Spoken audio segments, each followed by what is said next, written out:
So here we are talking all things transformation, and bringing all the knowledge and experience that I have in this space of transformation and reinvention or change. And just want to bring as much as I can to the table about what I know of it.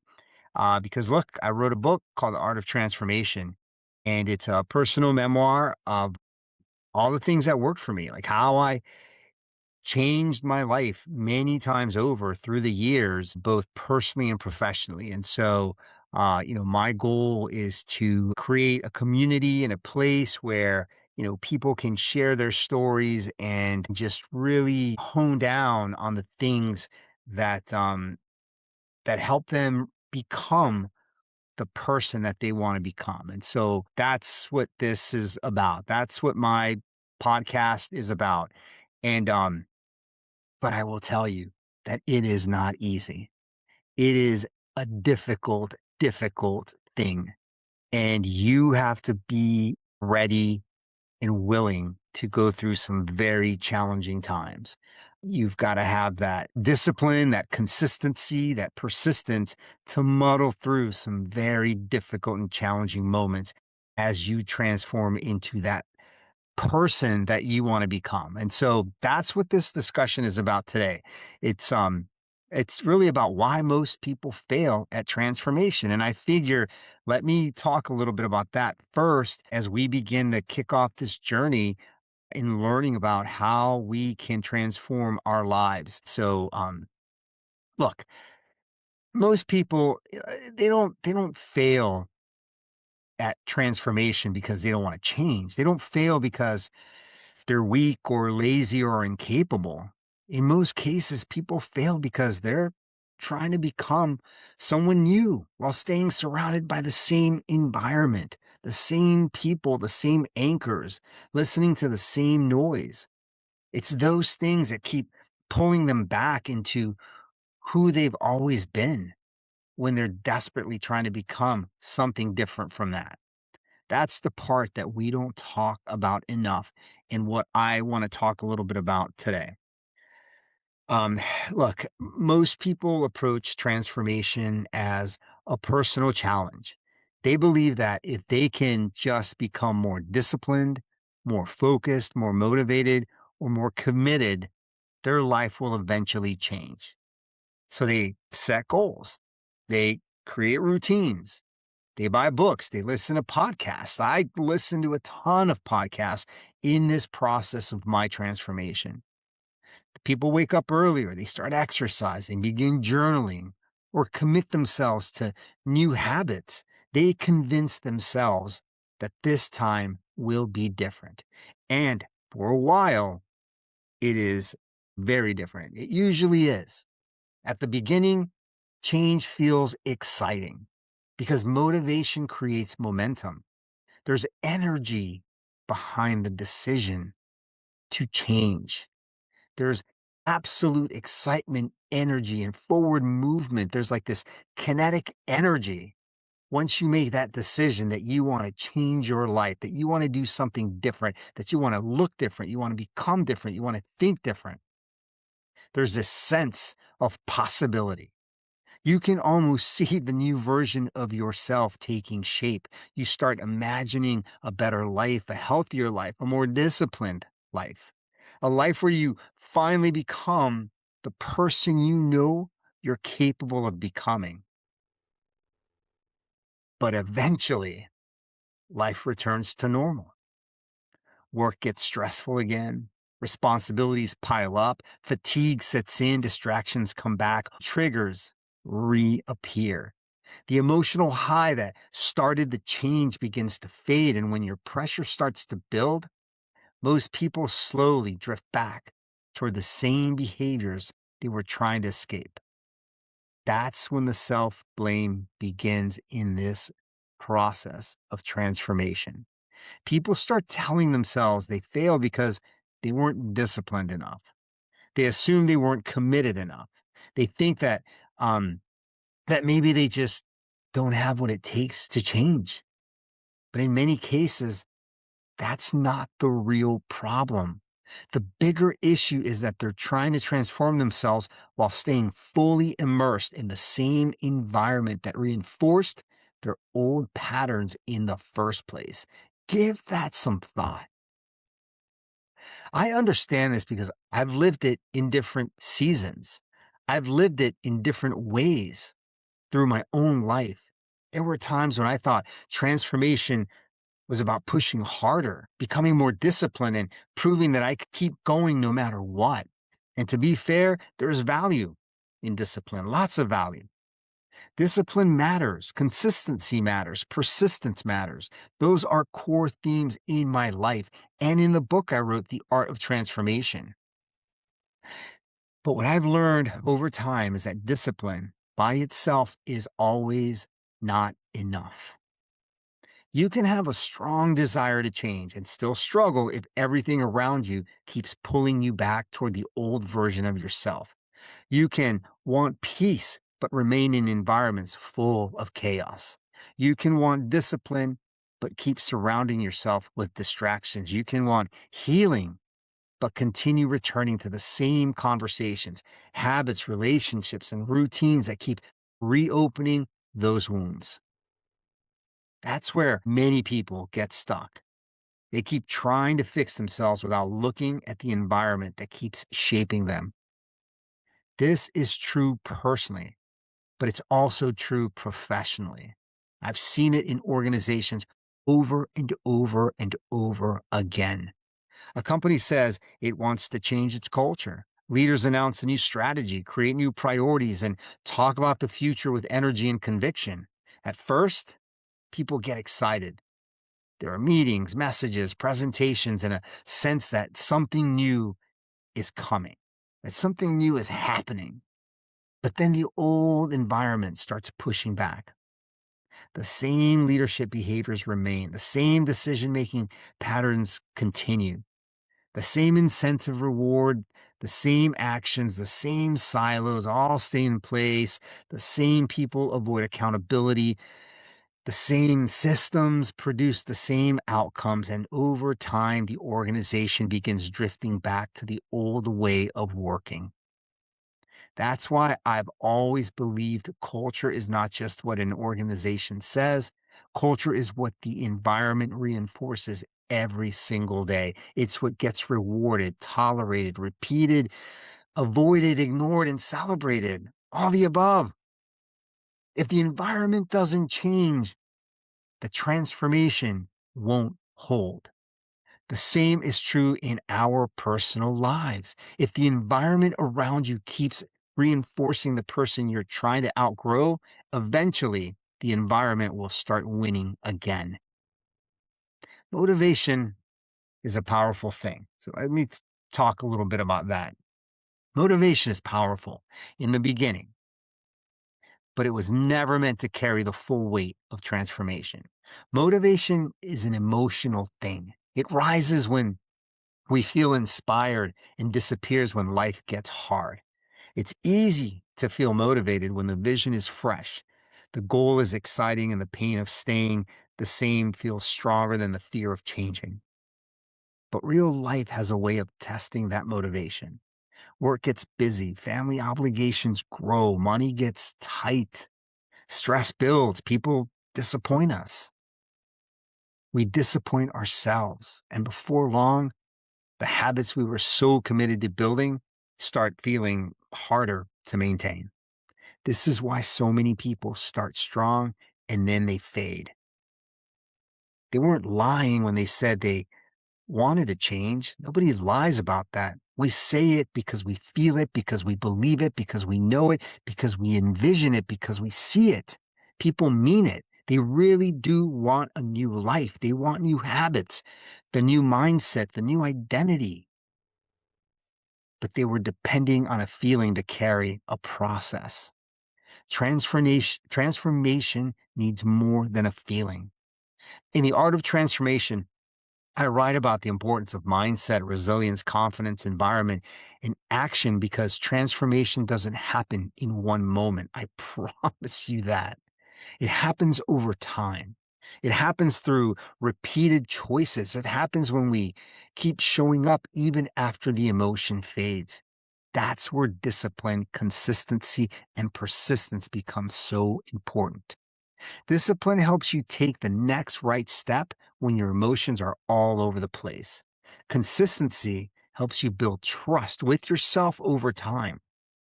Persistence helps you keep going when progress feels slow or literally invisible. But even those things need reinforcement.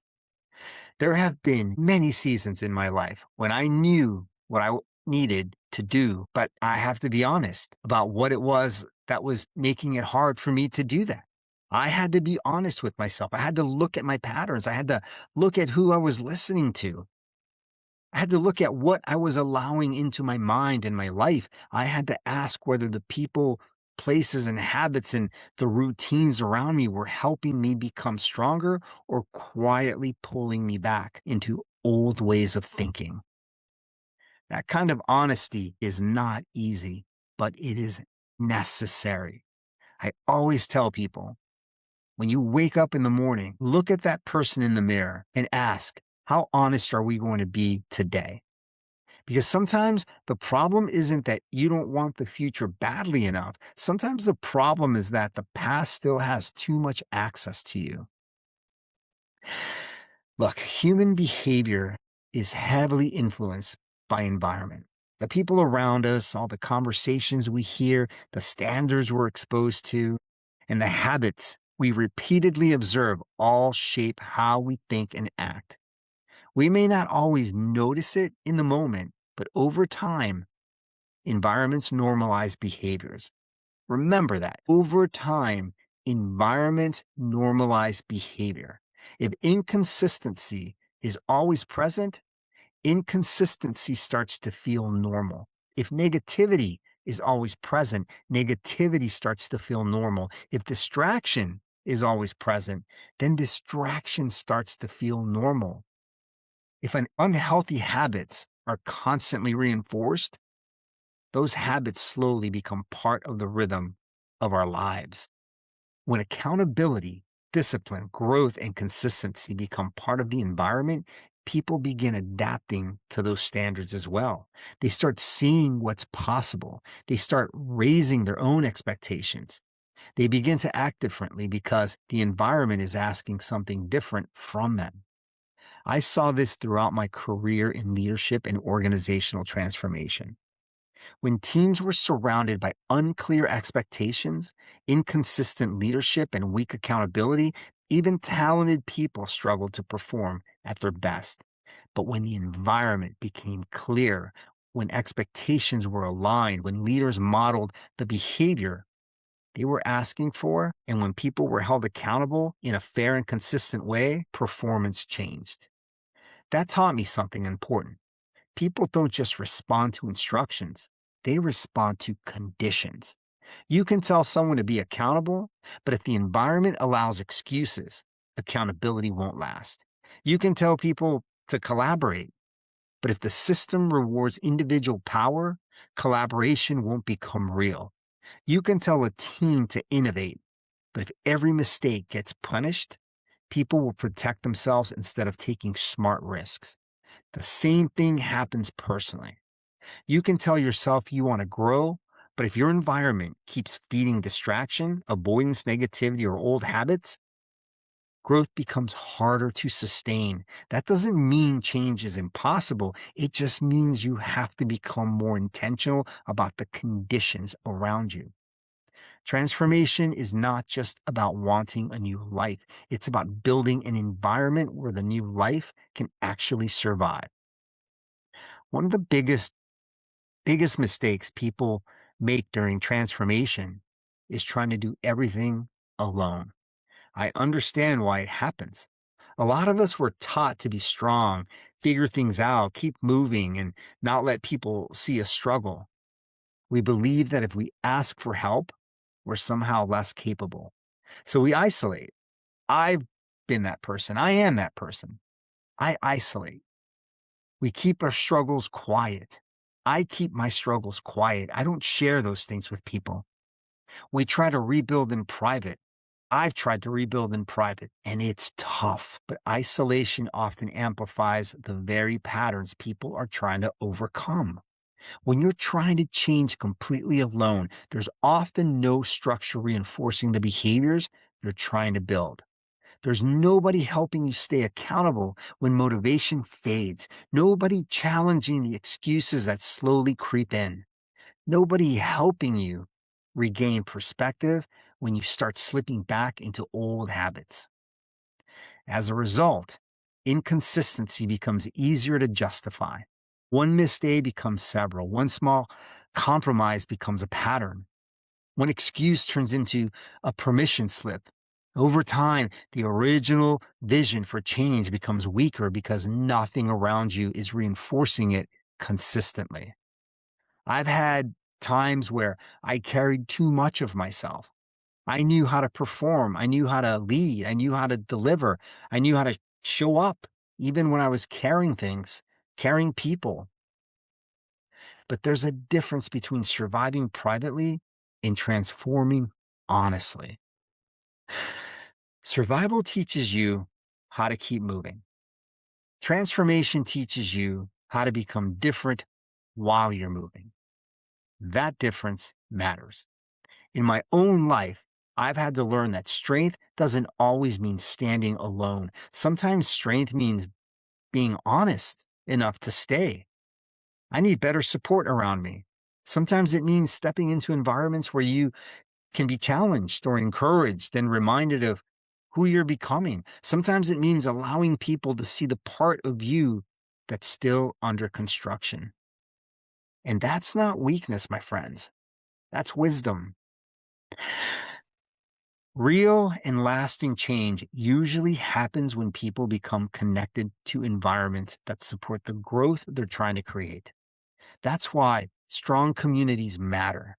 They reinforce standards. They normalize that accountability. They create support systems that help people keep moving forward even when progress feels slow. They remind people that struggle is not failure and that setbacks don't have to become stopping points. Throughout history, trust me, people have always grown through connections with others. Families, teams, communities, mentorships, churches, organizations, and other support systems have all played a major role in human development. Growth has never been purely individual. Human beings are rational by nature, and that reality affects transformation as much as anything else. This is one of the reasons I believe so strongly in transformation communities and circles of accountability. Most people don't need more information. They already have access to more information. They have access to more information than they know what to do with. We have books, podcasts, videos, courses, quotes, and advice coming at them constantly. It comes from everywhere. What people are missing is reinforcement. They're missing an environment where the person they're trying to become is supported. They're missing people who help them stay consistent. They're missing honest conversation that challenges their excuses without shaming them. They're missing a place where growth is expected, not just admired from a distance. That's why accountability is so important. And I don't mean accountability as punishment. Real accountability is care with structure. It's someone saying, I believe in who you're becoming enough to not let you casually return to who you said you no longer wanted to be. That kind of accountability changes people. It helps them keep going when they're tired. It helps them tell the truth when they want to hide. It helps them remember the commitment they made when their emotions start negotiating with them. It helps them stay connected to the future version of themselves before that version is fully formed. Look, modern culture often encourages people to handle everything on their own. It celebrates independence, self-reliance, and personal growth and personal strength. And while there's nothing wrong with being responsible for your own life, there is a danger in believing that transformation has to happen in isolation. Isolation can make old patterns louder. It can make shame feel heavier.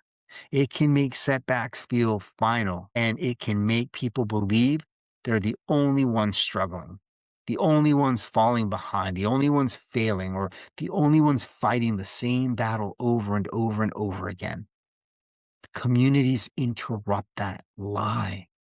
When you're around people who are always trying to grow, you begin to realize you're not the only one rebuilding. You're not the only one trying to become more disciplined or fighting old habits. You're not the only one trying to become more grounded, more focused, more confident, or, more whole. That matters. There's power in hearing someone say, I've been there too. There's power in being around people who understand the work. People who remind you of your own words when you are drifting. There's power in being seen, not just for who you've been, but for who you're trying to become. People grow faster when they're surrounded by others who reinforce growth, accountability, consistency, and progress. They grow faster when they're part of an environment that supports the person they're becoming instead of constantly pulling them back toward the person they used to be. This doesn't mean community does the work for you. Nobody can transform your life on your behalf. You still have to make the choices. You still have to take those big steps. You have to practice that discipline and consistency and persistence that I keep talking about. And I will continue to hammer that. But the right community makes the work more sustainable. It gives transformation a place to breathe.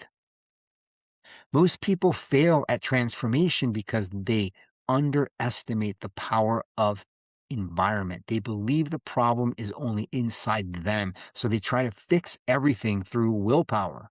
But willpower alone is not enough when the environment keeps pulling them back toward old habits and old patterns. If you want to change your life, you have to look beyond the goal. You have to look at the conditions around the goal. You have to ask who is around you, what you're repeatedly exposed to, what habits your environment is normalizing, what conversations are shaping your thinking, and what systems are supporting or weakening your discipline. Those questions matter because transformation is not just about becoming motivated. It's about becoming supported. It's about building a life where the person you're becoming has room to grow. That doesn't mean the work becomes easy. Transformation will always require effort. It will always require honesty and sacrifice. It will always require discipline, consistency, and persistence. Are you getting tired of me saying that? Because I will continue saying that. That is the foundation of transformation. But transformation was never meant to be done in isolation. The strongest transformations happen when personal commitment is supported by the right environment. They happen when the inner decision is reinforced by that outer structure. They happen when the desire to change is surrounded by people and practices and communities that help change and take root. That's the real work. Not just deciding who you want to become, but building the environment that helps you become that person. Because most people don't fail because they're incapable of transformation. They fail because they try to grow in places that keep pulling them back. And maybe the shift begins when we stop asking only, how do I change myself? Maybe we also need to ask, what needs to change around me so the new version of me can finally survive? I hope you enjoyed this. Um, Thank you.